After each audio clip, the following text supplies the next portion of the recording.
아버지 감사합니다. 이 시간 학생들의 찬양을 주께서 받으실 줄로 믿습니다. 저들의 인생이 평생 주님과 동행하는 인생이 되기를 원합니다. 주님이 저들을 지도하시고 선한 길로 이끌어 주시옵소서. 저들을 이 시대에 귀한 제목으로 써주시고 어디를 가든 영향력을 끼치는 훌륭한 사람들로 세워주시옵소서. 믿음이 더욱 성숙하게 하시고 하나님께서 주님의 큰 역사를 일으키는 주님의 종들로 삼아 주시옵소서. 이 시간 저희들이 말씀을 듣기를 원합니다. 하나님의 말씀을 저희들에게 들려주실 때 순종하는 마음 주시고 그 말씀에 반응하는 저희들 되게 하여 주시옵소서. 예수님의 이름으로 기도드립니다. 하나님의 놀라운 은혜가 함께 하시기를 주님의 이름으로 축원합니다. 새해 복 많이 받으시고요. 복 많이 받으려니까 기도 나누십니다. 복 많이 받으세요. 복을 많이 지으라 그러거든요. 복 받을 행동을 해야 또 복을 받으니까 복을 많이 지으시기 바랍니다. 이전에도 일을 한번 들은 적이 있습니다만 폴 틸리라고 하는 신학자가 있었습니다. 히틀러 정권에 반대했다는 이유로 독일에서 추방된 그는 미국에 건너가서 유니온 신학교에서 교수로 학생들을 가르쳤습니다. 그런데 그의 영어 실력이 영 신통치 않았습니다. 독일식 발음을 쓰는 그의 강의 때문에 수업 시간마다 학생들이 배꼽을 잡으며 웃어댔습니다. 이것 때문에 폴 딜리는 의기소침해졌습니다. 결국 그는 마음의 병을 얻게 되었습니다. 학생들 앞에 서는 것이 점점 두려워졌습니다. 그러던 어느 날 자신의 연구실 문 앞에 꽂혀있는 카드 하나를 발견했습니다. 사랑하는 선생님, 우리 모두 선생님을 사랑합니다. 우리는 모두 선생님을 존경합니다. 우리가 수업 시간에 웃는 것은 다만 선생님의 발음이 낯설기 때문입니다. 선생님, 우리는 선생님을 너무 좋아합니다. 힘내십시오. 세계적인 석학인데다가 1m 85cm의 큰 키의 폴 틸리도 이 글을 보고 어린아이처럼 울고 말았습니다. 그 감동을 자신의 책에 적어놓았는데요. 사람의 인정과 사랑의 관심이 이렇게 놀라운 생명력을 주는데 하물며 죄인된 우리에게 예수 그리스도께서 오심은 얼마나 더 큰 역사인가. 이후로 이것이 폴 틸리의 신학의 중심 사상이 되었습니다. 바로 이런 일이 갈릴리 바다에서 일어나고 있었죠. 예수님께서 게네사렛 호숫가에서 말씀을 가르치셨습니다. 그런데 두 배가 호숫가에 있고 어부들은 그물을 싣고 있었습니다. 예수님께서 한 배에 오르셨는데 그 배는 시몬의 배입니다. 이 사람이 바로 베드로죠. 예수님은 시몬의 배에 앉으셔서 배변에 운집한 무리들에게 말씀을 가르치셨습니다. 말씀을 마치신 예수님께서는 시몬에게 명령하셨습니다. 깊은 데로 가서 그물을 내려 고기를 잡으라. 시몬이 대답을 했습니다. 선생님, 우리가 지난밤에 밤새도록 수고를 했지만 고기를 잡지 못했습니다. 그러나 선생님께서 말씀하시니 그 말씀에 의지하여 그물을 내리겠습니다. 그리고 깊은 데로 가서 그물을 내렸더니 과연 그물이 찢어질 정도로 많은 고기가 잡혀 있습니다. 옆에 있는 다른 배도 연락해서 그 두 배가 가득 잠길 정도로 고기를 잡았다는 것입니다. 이 기적 같은 사실을 목격한 베드로가 크게 놀랐습니다. 그리고 예수님의 무릎 앞에 엎드려 주님, 나를 떠나십시오. 나는 죄인입니다. 이렇게 고백을 합니다. 그러니 예수님께서는 시몬에게 두려워 말라 위로하시고는 이후로 내가 사람을 취하리라는 큰 사명을 맡겨주셨습니다. 이 말씀을 들은 시몬과 일행은 베드로를 육지에 대고 모든 것을 버려두고 예수님의 뒤를 쫓았다는 이야기입니다. 하나님께서 아니 우리 주님께서 우리에게 찾아오셨다고 하는 이 놀라운 사실, 폴 틸리가 한 사람의 격려에 그렇게 감동을 받은 것처럼 이것은 참으로 놀라운 감동이 아닐 수가 없는 것입니다. 오늘 새벽에도 엘리 엘리 라마 사박다니 이 말씀을 제가 강론하면서 그것은 하나님께 대한 원망이 아니라 하나님께 대한 불평이 아니라 하나님 나의 하나님 어찌하여 나를 버리셨나이까. 그것은 하나님 이토록 나를 버리실 정도로 이 사람들을 사랑하셨습니까? 그런 의미라는 말씀을 드렸습니다. 우리를 얼마나 사랑하셨기에 예수 그리스도를 우리에게 주셨습니까? 그 사랑을 생각하면 자다가도 벌떡 일어나도 그리고 하나님께 감사해도 우리는 다 감사를 하지 못할 것입니다. 하나님이 우리에게 찾아오셔서 우리로 하여금 예수 그리스도를 믿게 하시고 그리고 하나님의 자녀로 삼아주셨으니 이보다 놀라운 감동과 감격이 어디 있겠습니까? 오늘 이 베드로를 찾아오신 주님의 말씀을 보면서 우리가 가장 주목해서 들어야 될 말씀은 깊은 데로 가서 그물을 내려 고기를 잡으라는 예수님의 말씀입니다. 오늘날 문제는 얕은 곳에서 생깁니다.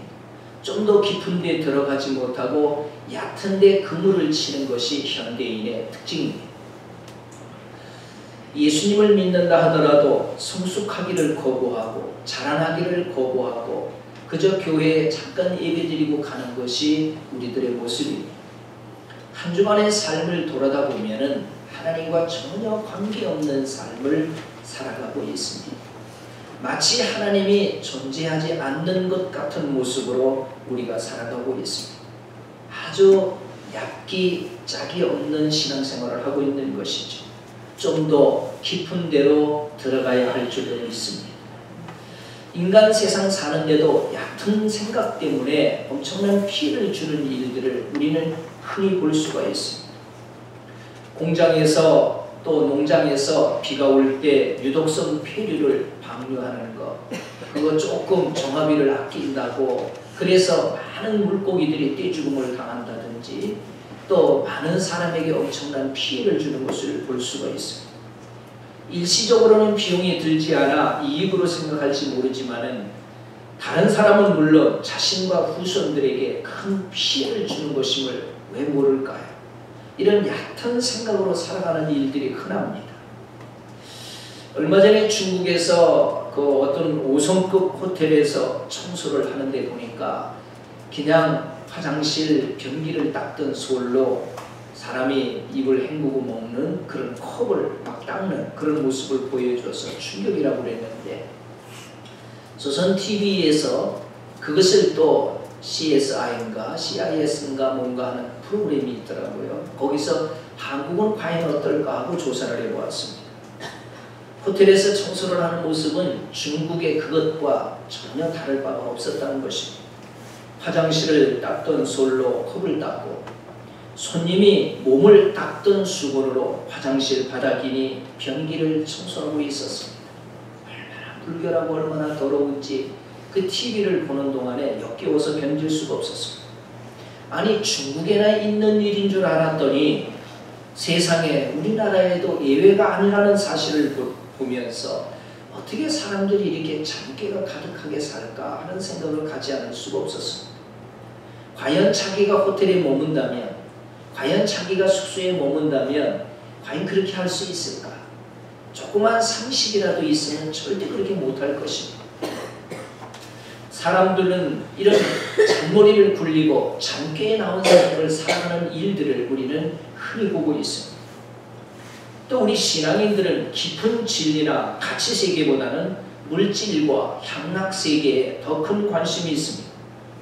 모험과 위험이 있는 곳보다는 안일과 편의가 있는 얕은 곳을 좋아합니다. 수영을 배우기 위해서는 얕은 곳에서는 배울 수가 없습니다. 깊은 곳을 들어가 봐야 되고 물을 먹어봐야 유유하게 물놀이를 할 수 있는 것입니다. 고기잡이도 마찬가지죠. 얕은 곳에서는 송사리나 피레미밖에 잡을 것이 없습니다. 큰 고기는 깊은 곳에 있죠. 넓은 바다일수록 큰 고기가 많은 것입니다.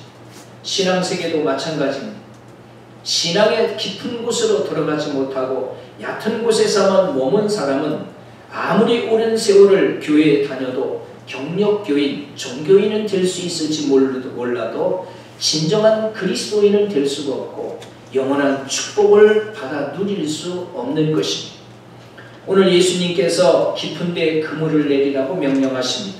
자, 그러면 우리가 내려야 될 신앙의 깊은 곳이 어디일까요? 첫째는 자기 부정입니다. 예수님께서 베드로에게 깊은 데 그물을 내리라는 명령은 베드로에게 자기 부정을 요구하는 것입니다. 지금까지 인간 시몬이 어브로스의 경험과 기술, 또 경험과 기술을 토대로 한 그의 인생관이 부정되어야 했습니다. 바다에서 잔뼈가 굵은 시몬, 고기 잡는 기술을 가진 시몬, 밤새도록 아무것도 잡지 못한 시몬이 목수 출신인 예수님의 말씀에 따라 그물을 깊은 데 내렸다는 것은 자기 부정을 말하는 것입니다. 바다사정에 밝고 좋은 기술과 경험을 가진 시몬이 바다 사정도 알지 못하고 고기 잡는 기술과 경험도 없는 예수님의 말씀에 따라 그물을 깊은 곳에 던졌다는 것은 예수님 앞에 자기의 지식과 경험을 던졌다는 것을 말하는 것입니다. 우리는 학교에서 학문을 연구하고 지식을 습득합니다. 그러나 때로는 이 학문과 지식이 신앙의 길을 방해할 때가 너무 많습니다. 우리는 세상에서 많은 경험과 상식을 쌓습니다. 그러나 때로는 우리의 상식과 경험이 신앙의 길을 방해하는 것을 볼 수가 있습니다. 만약 베드로가 자신의 지식과 경험과 상식을 고집했더라면 깊은 곳에 그물을 던질 수는 없었을 것입니다.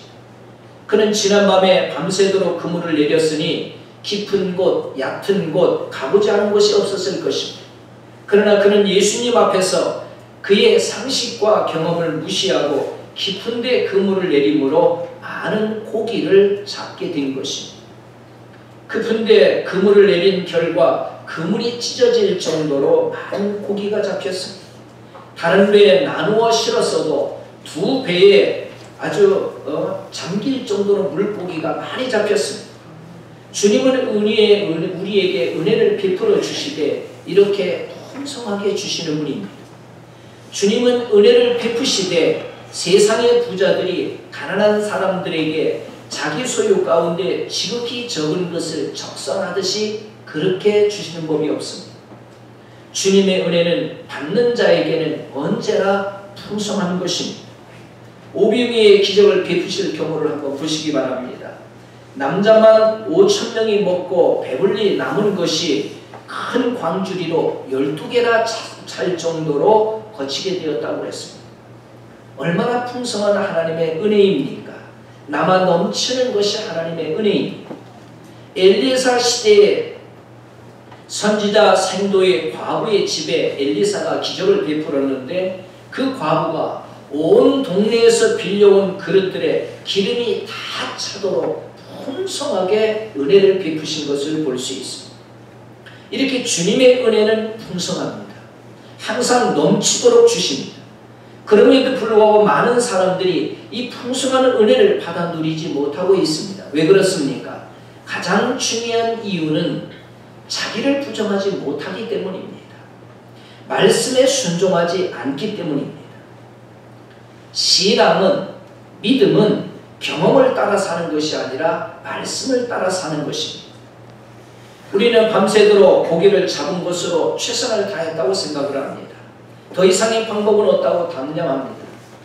이런 상황에서의 실패는 부끄럽지도 않습니다. 그러나 우리를 향해 주님께서 말씀하십니다. 다시 깊은 곳으로 가라. 아직은 그물을 씻을 때가 아니라는 것입니다. 그물을 씻는 것은 오늘의 노력은 이쯤하고 내일을 준비하겠다고 하는 것입니다. 그러나 주님은 내일이 아니라 오늘이라고 말씀하십니다. 다시 한번 그물을 손에 잡으시기 바랍니다. 밤을 새워 지친 몸이지만 우리가 할 수 있는 방법은 다 해보았지만 이제 그분의 방법에 의지해서 우리에게 실패를 안겨주었던 저 바다를 향해 나아가시기 바랍니다. 다른 사람보다 한 번 더 나아가는 사람은 반드시 실망의 바다를 희망의 바다로 바꿀 것입니다. 신앙의 사람은 밤을 새워 인간이 할 수 있는 최선을 다한 후에 이제는 주님을 의지하여 한 번 더 그물을 둘러매는 사람입니다. 우리가 신앙의 깊은 곳에 들어가기 위해서는 시몬과 같이 자기를 부정해야 됩니다. 우리의 지식과 경험과 상식과 기술을 부정해야 됩니다. 욕심과 이권도 부정해야 됩니다. 편견과 주장도 부정해야 됩니다. 그래서 예수님께서는 나를 따라오려거든 자기를 부인하고 자기 십자가를 지고 나를 쫓을 것이니라고 말씀하신 것입니다. 우리가 깊은 곳으로 가야 되는데 그 자리는 바로 자기를 부정하는 자리입니다. 두 번째는 신뢰와 복종의 자리입니다. 여기 5절 말씀을 보니까 말씀에 의지하여 그랬습니다. 이것은 예수님의 말씀에 대한 신뢰와 순종을 의미합니다. 예수님께서 게네사렛 호수를 건넌 일이 있습니다. 베드로가 주여 나를 명하사 무리를 걸어오게 하옵소서 예수님께서 허락하셨습니다. 베드로는 이 말씀을 믿고 얼마쯤 가다가 풍랑을 보고 무서워 빠져듭니다. 예수님이 건져주시면서 믿음이 적은 자여 왜 의심하였느냐. 베드로가 말씀을 신뢰하고 순종할 때는 무리를 걸을 수 있는 능력이 있었지만 의심할 때는 물에 빠지고 맙니다. 성경에 그런 예를 흔히 볼 수가 있습니다. 조금 전에 읽었던 우리가 사무엘상에 있는 말씀도 그렇습니다. 거기에 사울왕이 등장합니다. 예언자 사무엘은 사울왕에게 아말렉을 진멸하라고 하는 하나님의 명령을 전합니다. 그러나 사울왕은 물질의 욕심이 생겨서 살찐 소와 양을 남겼습니다. 그리고 핑계하기를 하나님께 제사 드리기 위해서 남겼습니다. 사무엘은 사울을 책망했습니다. 순종이 제사보다 낫고 듣는 것이 수양의 기름보다 낫습니다. 그 결과 사울왕은 폐위를 당하게 됩니다. 순종이 제일이라는 뜻입니다. 신앙의 조상 아브라함도 가나안 땅으로 가라는 하나님의 말씀에 순종하고 실천했기에 가나안 땅을 얻었고 복의 근원이 되었고 오고 오는 세대에 신앙의 조상으로 추앙을 받고 있는 것입니다. 이제 우리는 다시 실패했던 바다로 날아나가야 합니다. 그러나 이제는 달라진 자세와 방법으로 나가야 됩니다. 말씀에 따라. 말씀에 따라. 갈릴리 호수에서 고기 잡이는 늘 밤에 했었고 고기는 얕은 곳에서 잡았습니다. 그러나 주님은 깊은 데 그물을 내리라고 하십니다. 베드로는 순종을 했습니다. 그것은 깊은 곳에 그물을 내리는 것이 아니라 평생 업으로 살아왔던 삶의 방법을 송두리째 내려놓는 것입니다. 우리가 예수님을 믿으면 변합니다. 성품이 변하고 가치관이 변합니다. 사물을 보는 시각이 달라집니다.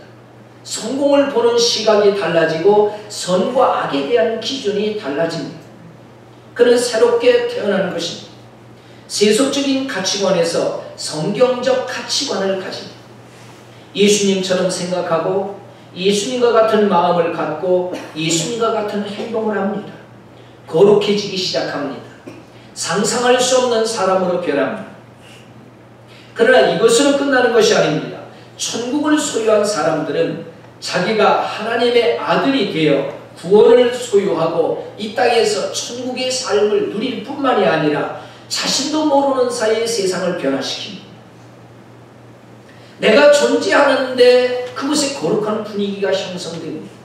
내가 가는 곳에 내가 무슨 역할을 한 것도 아닌데 거기에 거룩한 모양이 드러납니다. 어둠이 물러가듯이 빛이 들어가니까 하나님의 역사가 일어나는 것입니다. 근데 내가 세상을 변화시키는 것이 아니죠. 내 안에 계신 예수 그리스도 복음의 능력이 하는 것입니다. 우리는 누구를 고치기 위해서 어떤 일을 하는 것이 아닙니다. 그리스도 안에서 풍성한 삶을 살 때 그 영향력이 밖으로 퍼져나가는 것입니다. 그런 사람이 그곳에 있음으로 인하여 거룩한 분위기가 형성되는 것입니다. 그런데 우리 주변을 보십시오. 나만 성공하기를 바라고, 나만 건강하기를 바라고, 나만 축복받기를 바라는 사람들이 교회에 구름대처럼 모여들고 있습니다. 이런 사람들로 어떻게 세상을 변화시킬 수가 있겠습니까? 교회에 사람들이 왔다 갔다 하지만 이기적인 사람들입니다. 자기만 구원받고 복받으면 되는 사람들로 가득 차 있기 때문에 교회는 세상과 아무런 상관이 없게 되었습니다. 그렇기 때문에 우리가 교회를 섬길 때 그 섬기는 자세와 방법이 달라야 됩니다. 예수님의 방법, 예수님의 말씀을 따라해야 됩니다. 그래서 교회도 큰 거, 위대한 거, 소문나는 거, 이 유혹에 조심해야 됩니다. 교인이 많이 모이고 헌금이 많은 것을 자랑해서는 안 됩니다. 교인들 가운데 내노라는 유명한 사람들이 많으면 그 교회가 대단한 교회라고 생각합니다. 그 결과 교회는 사람들을 의지하기 시작합니다. 하나님의 능력을 의지하지 못하고, 기도의 능력을 의지하지 못하고, 연약한 소수의 사람들이 이 세상을 변화시킨다는 하나님의 방법을 의지하지 못하고, 우리도 알지 못하는 사이에 사람의 돈과 명성과 능력을 의지하는 것입니다. 이래서 교회가 세속화되고 썩는 것입니다. 예수님은 건물이나 땅에 관심이 없으십니다. 사람에게 관심이 있습니다. 성공이나 성취를 위해서 일하지 않으십니다. 예수님은 처음부터 오실 때부터 오직 일직선으로 죽음을 향해 사셨습니다. 견눈질 하지 않았습니다. 오직 죽음을 향해서 사셨습니다. 이제 우리의 관심이, 예수님의 관심이 우리의 관심이 돼요. 이제 조용히 세상을 향해서 눈을 들어야 됩니다. 우리는 우리를 필요로 하는 모든 곳에 들어가야 됩니다. 그리고 그곳에서 정성스럽게 섬겨야 됩니다. 우리는 너무나 많은 상식과 합리성 속에 살았고 너무나 많은 것을 타협하고 살아왔습니다. 그렇기 때문에 세상이 변하지 않았던 것입니다. 세상을 변화시키려면 지금까지 살아왔던 우리의 태도를 바꿔야 됩니다. 에베소서 2장 1절에 허물과 죄로 죽었던 너희를 살리셨도다 하는 말씀처럼 우리는 이미 죽었던 존재, 우리는 덤으로 사는 사람들이 그리스도인이 된다고 하는 것은 주님과 연합하겠다는 결정입니다. 교회 다닌다고 그리스도인이 아닙니다. 결혼하게 돼서 남편이 되면, 아내가 되면 그 순간부터 다른 사람과의 만남이나 결혼은 꿈꾸지 않고 오직 한 사람만 사랑하는 것이 당연한 것처럼 그리스도인이 된다는 것은 주님과의 연합이고 주님께만 헌신함을 의미하는 것입니다. 말씀의 실천이 중요합니다. 실천은 믿음의 외적인 표현입니다. 지혜로운 성도는 하나님의 말씀 안에서 자기가 할 수 있는 일을 하는 성도입니다. 그런데 많은 성도들이 할 수 있는 일을 하지 않고 할 수 없는 것만 바라고 있습니다. 그래서 교회는 공짜를 바라는 사람들로 가득 차 있습니다. 대박을 꿈꾸는 사람들로 가득 차 있습니다. 성도들에게 물어보면 80~90%는 복권에 다 당첨되고 싶다고 말합니다. 할 수 있는 일을 하는 것이 아니라 할 수 없는 것을 바라는 사람들로 가득 차 있어요. 순종 없이 그저 하나님의 기적과 표적과 축복만을 바라고 있다는 말씀입니다. 베드로처럼 주님의 말씀에 순종하는 성도만이 주님이 예비하신 축복을 내 것으로 만들 수 있음을 유념하시기 바랍니다. 믿음도 중요합니다. 기도도 중요합니다. 그러나 성도에게 가장 중요한 덕목은 믿음대로 실천하고 순종하는 것입니다. 그래서 주님께서 누구든지 나의 이 말을 듣고 행하는 자는 그 집을 반석에 지은 지혜로운 사람과 같다고 표현하셨습니다. 우리 한국교회는 기도를 많이 하는 성도, 성경적 지식이 풍성한 성도, 말 잘하는 성도들은 많은데 정작 주님의 말씀과 계명대로 살아가는 사람은 흔치 않은 것을 볼 수가 있습니다. 지금 우리 한국의 기독교인 수가 1000만 명이라고 이야기를 합니다. 예전엔 1200만 명이라고 하더니 통계가 무슨 금년에 작년인가요? 970만이라고 어쨌든 1000만 명에 가깝습니다. 외국에서는요, 기독교인이 전체 인구의 20%가 넘으면 그 국가를 기독교 국가라고 간주합니다. 그 기준에서 보면은 우리나라도 기독교 국가입니다. 국회의원의 45% 이상이 기독교입니다. 그럼에도 불구하고 우리 사회는 악과 범죄가 증거하고 부정부패와 불법이 늘어나고 있습니다. 함양만 하더라도 보십시오. 너무 창피해가지고 얼굴을 둘 수가 없습니다. 군수마다 다 문제가 생기는 거예요. 이번에도 인천호 군수가 공무원 인사에 돈을 받았다고 해서 검찰을 조사를 받고 있고, 이렇게 되니까 이번에 기자회견을 했지 않았습니까? 다음 선거에, 이번에 6월 지방선거에 출마하지 않겠다고 공식 기자회견을 했습니다. 참 부끄러운 얘기죠. 저는 이런 모든 부분들을 아직도 하나님을 믿는 사람들이 진리의 말씀대로 살지 않기 때문이라고 보고 있습니다. 오늘 말씀에 의지하여 이 베드로의 이 고백, 이것이 오늘 우리의 고백이 될 수 있기를 바랍니다. 오늘 베드로의 배는 예전의 배가 아닙니다. 모양과 색깔은 똑같지만 그 배를 부리는 방법이 다릅니다. 주님을 믿을 때에 믿기 전이나 믿은 후에나 모두 똑같습니다. 똑같은 옷을 입고 똑같은 집에서 똑같은 사람들과 살지만 이제 달라져야 하는 것은 삶의 방식입니다. 말씀에 순종하는 것입니다. 남을 높이고 용서하고 돌보고, 그리고 우리 교회 표의대로 사랑만 하기에도 시간이 부족한 삶을 살아야 하는 것입니다. 이것이 바로 주님의 말씀에 순종하는 것입니다.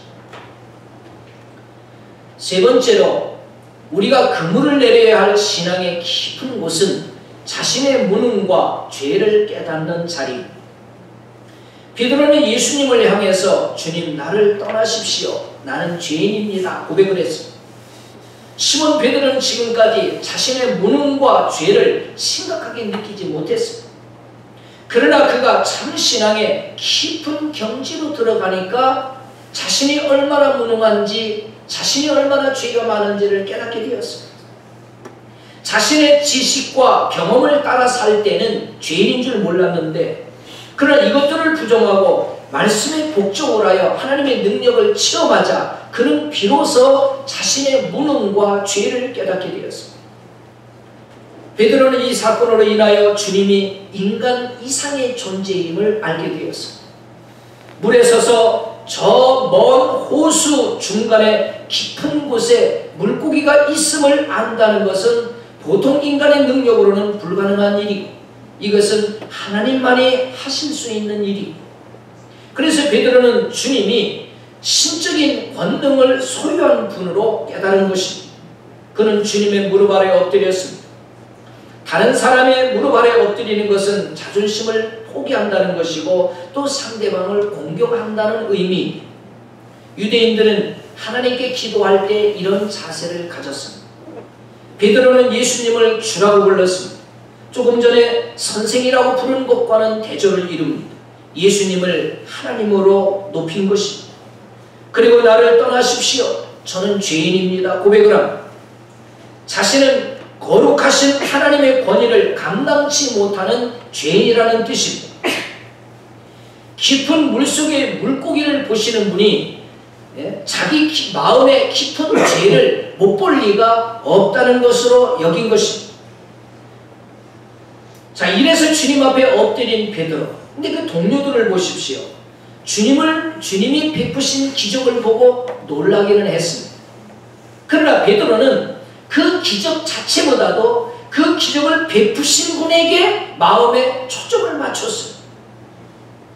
우리들도 그렇지 않습니까? 누가 병에서 나았다든지 암에서 고침을 받았다든지 어떤 분이 출세했다든지 어떤 분이 성공했다든지 그런 얘기를 듣게 되면 그 기적과 표적에 머물 때가 많습니다. 주님의 은혜로 말미암아 병도 고치고 사업에 형통한 성도가 있습니다. 그러나 그 중에 많은 사람이 주님이 주신 선물에만 초점을 맞추지 정작 은혜를 주신 그 주님에게 신앙의 초점을 맞추지 못하는 경우를 많이 볼 수가 있습니다.